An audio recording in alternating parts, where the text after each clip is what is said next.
নমস্কার সবাইকে, আমি পৌশালী। পৌষ সানশাইনের নতুন আরেকটা ব্লগে আপনাদের সবাইকে জানাই অনেক স্বাগত। আশা করি আপনারা যেখান থেকেই আমার ভিডিওটি দেখছেন খুবই ভালো আছেন আর সুস্থ আছেন। আমার মনে হয় মা হওয়াটা পৃথিবীর সব থেকে বেশি কঠিন একটা কাজ। মা হতে গেলে একটা সময় নিজের সাথে সাথে দুনিয়ার সব কিছু জিনিস ভুলে গিয়ে ওই ছোট্ট প্রাণটির ভালো মন্দ হাসি খুশি সব কিছুর দিকে তাকিয়ে বেঁচে থাকতে হয়, তাই নয় কি মায়েরা? আপনাদের কি মতামত এই ব্যাপারে আমাকে কমেন্ট বক্সে একটু জানাবেন। এদিকে কিন্তু সকালে অনেকটা কাজ এগিয়ে ফেলেছি, মেয়েকে ব্রেকফাস্টটা করিয়ে এলাম, তারপরে এখন আমাদের ব্রেকফাস্ট বানিয়ে নিচ্ছি। আজকে আমরা সকালে একটুখানি ছোলা ছাতু খাচ্ছি। কাল রাত্রেবেলা খেতে খেতে না প্রায় 12টা মতো বেজে গিয়েছিল। আমার হাজব্যান্ডের যেহেতু এখন বি শিফট চলছে, মানে ওর বাড়ি ফিরতে ফিরতে প্রায় 10:30 11টা মতো বেজে যায়। তারপরে খাওয়া দাওয়া সারতে 12টা মতো বেজে যায়। তো এত রাত্রিবেলা খেয়েছিলাম, তো সকালে আমাদের কারুরই সেরকম খিদে ছিল না। এই তো এখানে ছোলা ছাতুটা একটুখানি লেবু, ব্ল্যাক সল্ট আর একটুখানি নর্মাল সল্ট দিয়ে বানিয়ে নিচ্ছি। আমার কিন্তু ছোলা ছাতুটা লেবু দিয়ে খেতে বেশ ভালো লাগে। ভিডিওর শুরুতেই আবার সেই না বলা কথাটা একবার বলতে চাই, আপনারা যারা আমার ভিডিওটি এখন দেখা শুরু করেছেন তারা প্লিজ একটা লাইক দিয়ে ভিডিওটি কন্টিনিউ করবেন। আর আমার এই ভিডিওটা আপনাদের কাছে যদি একটু হলেও ভালো লেগে থাকে তাহলে প্লিজ কমেন্ট করে জানাতে ভুলবেন না। আর একটু বেশি ভালো লাগলে তাহলে চ্যানেলটিকে সাবস্ক্রাইব করে আমার পাশে থাকতে পারেন।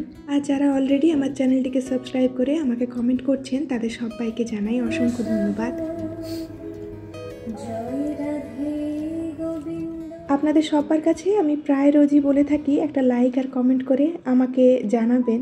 তার পেছনে একটা অনেক বড় কারণ রয়েছে, কারণ আপনাদের এই করা ছোট্ট একটা লাইক কিন্তু আমার এই ভিডিওটি আরও অনেকের কাছে পৌঁছে দিতে সাহায্য করে। আপনাদের এই লাইকের বাটনটা ক্লিক করতে হয়তো 2 সেকেন্ডেরও বেশি সময় লাগে না, কিন্তু আপনাদের এই 2 সেকেন্ড আমার কিন্তু সারাটা দিনকে ভালো করে দেয়। যেদিনে করে ভিডিওতে একটু ভালো ভিউ হয় সেদিন করে কিন্তু আমার ভিডিও বানানোর মোটিভেশনটা আরও বেশি বেড়ে যায়, আমি কাজ করার উৎসাহ পাই এখানটাতে এসে। তো যাই হোক, আপনারা আশা করি আমার এই কথাটা বুঝতে পেরেছেন। আর আপনাদের যদি আমার ভিডিওর কোনো অংশ একটু খারাপও লেগে থাকে সেটাও নিশ্চয়ই কমেন্ট করে জানাতে পারেন। আমি ভালোটাকে যেরকমভাবে নিচ্ছি খারাপটাকেও সেরকমভাবেই নেব। যাই হোক, আজকে অনেকখানি কথা বলে ফেললাম, এবারে আমার কাজে ফেরা যাক। সকালে উঠে কিন্তু সমস্ত কাজ বাজ সেরে স্নান করে নিয়েছিলাম, আর রান্নাবান্নাটা ওদিকে বসিয়েছি, তার সাথে এদিকে ফ্রিজটাও একটু ক্লিন করে ফেলছি। আজকে না বিগ বাস্কেট থেকে কিছু সবজির বাজার আমি করেছিলাম, সবজি নয় গ্রসারিরও কিছু টুকটাক বাজার করেছিলাম। তো তার জন্য এখানটায় এই যে সবজিগুলো যেখানটায় রাখি সেগুলোকে একটুখানি ধুয়ে নিচ্ছি। আর এই বিগ বাস্কেট থেকে এই প্রথমবার আমি সবজির বাজার করলাম, সেই হিসেবে কিন্তু আমার এক্সপিরিয়েন্স খুবই ভালো। খুব ফ্রেশ সবজি এসেছে আর দামগুলো খুব রিজনেবল। এরকম ধরনের কাটা সবজি আর কিছু শাককে এরকম একটা পলিথিনের মধ্যে ওরা দিয়েছে, এগুলো বায়োডিগ্রেডেবল পলিথিন। আর এই জিনিসটা না আমার কাছে খুব ভালো লেগেছে। তো আপনাদের কাদের কাদের বিগ বাস্কেটে এইরকম ধরনের সবজি বাজার করার এক্সপিরিয়েন্স আছে অবশ্যই আমাকে কমেন্ট করে জানাবে। আর এই যে দেখুন এখানটা একটুখানি পালং শাকও নিয়েছি। এই পালং শাকটা না মাত্র 5 টাকা নিয়েছে। বিগ বাস্কেটের এই জিনিসটা আমার খুব ভালো লাগে। আপনারা চাইলে কিন্তু আপনাদের মতো অ্যামাউন্টের জিনিস নিতে পারেন, মানে 100 গ্রাম 200 গ্রাম 50 গ্রাম এরকম জিনিসও এখানটায় পাওয়া যায়। আর মেথির শাকগুলো দেখুন কত সুন্দর ফ্রেশ। তবে একটা জিনিসে ঠকে গেছি জানেন, এই যে ব্রকলিটা নিয়েছি 30 টাকা নিয়েছে। আমি ভেবেছিলাম একটু বড় হবে, কিন্তু দেখলাম ভীষণই ছোট সাইজের ব্রকলি। তো এখানটায় আমি প্রথমেই সবজিগুলোকে একটু ধুয়ে নিচ্ছি, তারপরে একে একে করে গুছিয়ে রাখবো।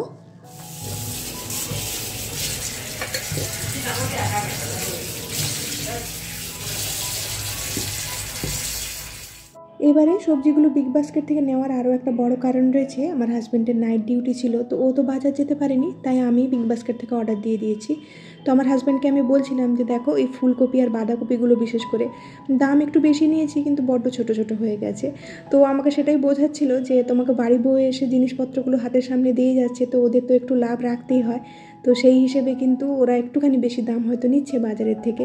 তো এটা ঠিক না যে বাড়ি বয়ে এসে আমাদেরকে জিনিসপত্র দিয়ে যাচ্ছে, তো ওই জায়গাটাতে ওরা একটুখানি বেশি দাম নিতে পারে, আমাদের দরকারের সময় আমাদের ডোর স্টেপে এসে জিনিসপত্র ডেলিভার করে যাচ্ছে। তো যাই হোক, এই জিনিসটা খুব একটা খারাপ বলবো না, তবে খুব একটা ভালোও বলবো না। বাজারে গিয়ে যদি সবজি বাজার করা যায় সেই জায়গাটা অনেক সস্তায় জিনিসপত্র পাওয়া যায়। তো আমি তো এখানটা ইমার্জেন্সি বেসিসে জিনিসপত্রগুলো কিনেছি। তো যাই হোক, দেখুন আমার এখানটায় সবজি গোছানো প্রায় কমপ্লিট হয়ে গেছে। যেহেতু মেয়ে কোলে বসেছিল, ওকে নিয়ে না খুব একটা বেশি কাটাকাটি করতে পারিনি, যতগুলো পেরেছি কেটেছি, আর বাদ বাকি এমনি মানে খোসা ছাড়িয়ে রেখে দিচ্ছি। যেদিনে করে আমি এই সমস্ত কাজ বাজ করি সেদিনে করে জানি না কেন আমার বাবাটা এত বেশি আমাকে ডিস্টার্ব করে, মানে ও কোলে বসে থাকবে, ও কোল থেকে নামতে চাইবে না। আর এই বটি নিয়ে কাটাকাটি করি তো ওকে কোলে বসিয়ে রাখতে খুব ভয় করে। আগে যখন ছোট ছিল না তখন চুপটি করে শুয়ে থাকতো, তখন তাও সুবিধে ছিল। এখন পা হাত এদিক ওদিক নাড়ানাড়ি করে তো মানে আমার খুবই ভয় করে আর কি। তো যাই হোক, এখানটায় না মেথি শাকটাকে আমি এরকম একটা খবরের কাগজের মধ্যে মুড়ে রেখে দিচ্ছি। আশা করি 1 সপ্তাহ অবধি ভালো থেকে যাবে। পরে কখনো মেথি শাক দিয়ে কিছু একটা ভালো রেসিপি বানাবো।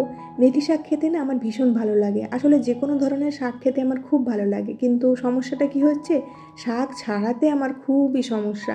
মানে শাক যদি ছাড়িয়ে আমাকে হাতের কাছে কেউ দেয় আমি কিন্তু তাড়াতাড়ি রান্না করে ফেলবো, কিন্তু বাড়িতে এসে শাক ছাড়িয়ে রান্না করতে বললে না আমার ভীষণ কষ্ট হয়।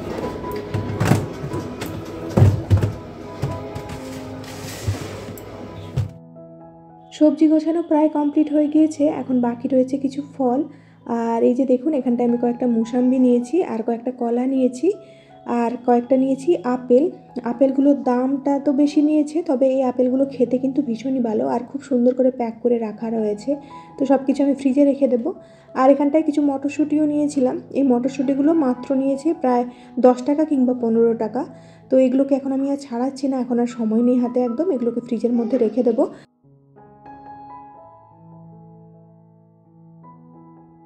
আচ্ছা, আজকে তো সরস্বতী পুজো রয়েছে না, আমি না ভুলেই গিয়েছিলাম একদম।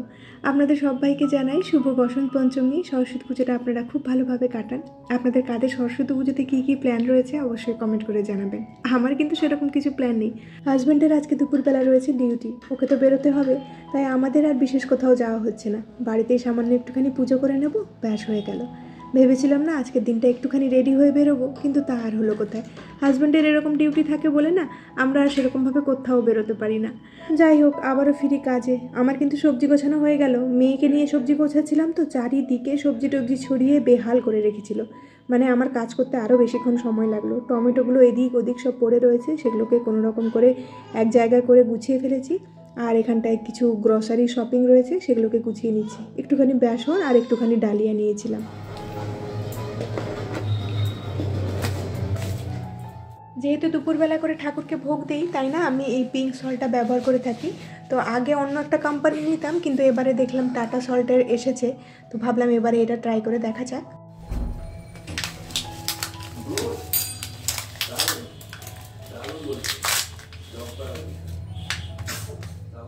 আর এখানটায় না আমি দুটো স্ক্রাবার নিয়েছি, কারণ আমার স্ক্রাবারগুলো বড্ড বেশি খারাপ হয়ে গেছে, আর স্ক্রচ বাইটগুলোও চেঞ্জ করতে হবে। আমি মাঝে মধ্যেই এরকম স্ক্রচ বাইট চেঞ্জ করে থাকি, মানে মাসে একবার করেই থাকি। 1 মাস ব্যবহার করে দেখা যায় খুব বেশি খারাপ হয়ে যায়, আর ওগুলোর মধ্যে ব্যাকটেরিয়াও জমে যায়। তো এখানটায় যেহেতু আমার ভেজ আর নন ভেজের দুটো আলাদা আলাদা জায়গা রয়েছে, তাই দুটো একটু আলাদা রকম শেপে আমি কেটে নিলাম, কারণ এরকমভাবে না যে কোনো মানুষের চিনতে সুবিধে হবে। তো আমি কিচেনে না থাকলেও হাজব্যান্ড যদি কখনো কোনো কাজে আসে, ও ভালো করে বুঝতে পারবে যে কোনটা নিরামিষ আর কোনটা আমিষ বলে। কালকে রাত্রে আমাদের ঘুমোতে ঘুমোতে প্রায় 1টা থেকে 1:30 মতো বেজে গিয়েছিল। মেয়ে অনেকক্ষণ জেগেছিল, তো ওকে রাত্রেবেলা একটুখানি এটাতে করে ন্যান খাইয়েছিলাম, ওর বটলটাতে করে। তো আজকে সকালবেলা একটু ভালো করে ধুয়ে নিলাম, আর এখন একটু স্টেরিলাইজ করতে দিয়ে দেবো। দুপুরে রান্নাবান্না প্রায় শেষ, আর এদিকেও কাজকর্ম অনেকটা এগিয়ে ফেলেছি। এখন চলে এসেছি হাজব্যান্ডের জন্য একটু টিফিন বানাতে, ও যেহেতু দুপুরবেলা বেরোবে। তো এখানটায় আমি খুব সিম্পল একটা স্যান্ডউইচ বানানো আপনাদের সাথে শেয়ার করছি। যেদিনে করে সময় থাকবে না সেদিনে করে এরকম একটা স্যান্ডউইচ বানিয়ে খেয়ে দেখতে পারেন, ভীষণ টেস্টি হয়, আর তার সাথে তো হেলদি হয়ই। তো এখানটায় আমি অল্প করে একটু পনির নিয়ে নিয়েছি, পনিরটা হাতে করে গুঁড়ো করে নিলাম, আর একটুখানি চিজ দিয়েছি গ্রেট করে, তার মধ্যে 1 চামচ মতো মেয়োনিজ দিয়েছি। মেয়োনিজটা কিন্তু হেলদি ক্যাটাগরির মধ্যে একদমই পড়ে না, আপনারা চাইলে মেয়োনিজটা অ্যাভয়েড করতে পারেন, সেই জায়গাটায় জল ঝরানো দইও দিতে পারেন। আর তার সাথে একটুখানি চিলি ফ্লেক্স আর অরিগ্যানো দিয়ে দিলাম। এরকম একটা ব্যাটার তৈরি করে একটা ব্রেডের ওপর ভালো করে ছড়িয়ে নিচ্ছি, আর একটা ব্রেড নিয়ে তার উপরে একটুখানি কেচাপ দিয়ে দিলাম। তো কেচাপটাও ভালো করে ছড়িয়ে নিয়ে স্যান্ডউইচ মতো বানিয়ে নিলাম, আর এটাকে এখন আমি একটু তাওয়াতে সেঁকে নেব। এই সময় না ইলেকট্রিকটাও চলে গিয়েছে, ইলেকট্রিক থাকলে আমি স্যান্ডউইচ মেকারে করে নিতাম, কিন্তু যেহেতু ইলেকট্রিক চলে গেছে তাই এই তাওয়াটাই ব্যবহার করছি। তো অল্প 1 কিউব বাটার নিয়ে দুটো পিঠ ভালো করে একটু সেঁকে নিলাম 2-4 মিনিটের জন্য, ব্যাস দিলেই কিন্তু আমাদের স্যান্ডউইচ একদম রেডি হয়ে গিয়েছে। খেতে কিন্তু ভীষণই ভালো হয়। আর খুবই ইজি আর খুব কম সময়ের মধ্যে বানিয়ে ফেলা যায় এরকম একটা রেসিপি। আপনারা যদি বাড়িতে ট্রাই করে থাকেন অবশ্যই আমাকে কমেন্ট বক্সে জানাবেন আপনাদের কেমন লাগলো। এটাকে এখন আমি ঠান্ডা করে নিয়েছি, প্যাক করে নেব হাজব্যান্ডের জন্য। হাজব্যান্ডের এই টিফিনে কী দেবো আমার তো প্রায় রোজ দিনই চিন্তা হয়। তো আপনাদের কাছে যদি কোনো নতুন ধরনের এরকম সোজা রেসিপি থাকে অবশ্যই আমাকে জানাবেন, আমি নিশ্চয়ই ট্রাই করে দেখব। যাই হোক, দুপুরে খাওয়ার দাওয়ারটা শেষ করে নিয়েছি আর এখন আমি কিচেনে চলে এসেছি কিচেনটাকে একটু ক্লিন করে নেওয়ার জন্য। রান্নার সাথে সাথে কিচেন তো ক্লিন করেই থাকি, তবে ফাইনালি এই একটু ক্লিন না করলেই নয়। ওর বাবা বেরিয়ে গেলে না মেয়ে একদমই আর নিচে থাকতে চায় না, তো ওকে কোলে নিয়ে কাজ করতে এত সমস্যা হয়। তো ওর বাবা থাকাকালীন আমি চেষ্টা করি যতটা পারি কাজ এগিয়ে নেওয়ার জন্য। মাঝে মধ্যে এটার কারণে আমার হাজব্যান্ড একটু রাগারাগি করে আমার উপরে, যেহেতু ওর অফিস বেরোনোর সময় হয়ে যাচ্ছে আর আমি তখন অবধি এদিকে কাজ বাজ সেরে যাচ্ছি।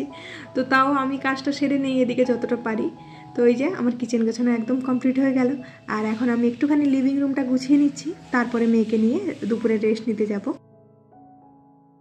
তো তার সাথে আপনাদের থেকে আমি আজকের মতো এখানেই বিদায় নিচ্ছি। খুব শীঘ্রই দেখা হচ্ছে নেক্সট আরেকটি ব্লগে। ততক্ষণের জন্য খুব ভালো থাকবেন, সবাইকে খুব ভালো রাখবেন আর নিজের যত্ন রাখবেন। এই ভিডিওটি দেখার জন্য সবাইকে অনেক ধন্যবাদ। টাটা।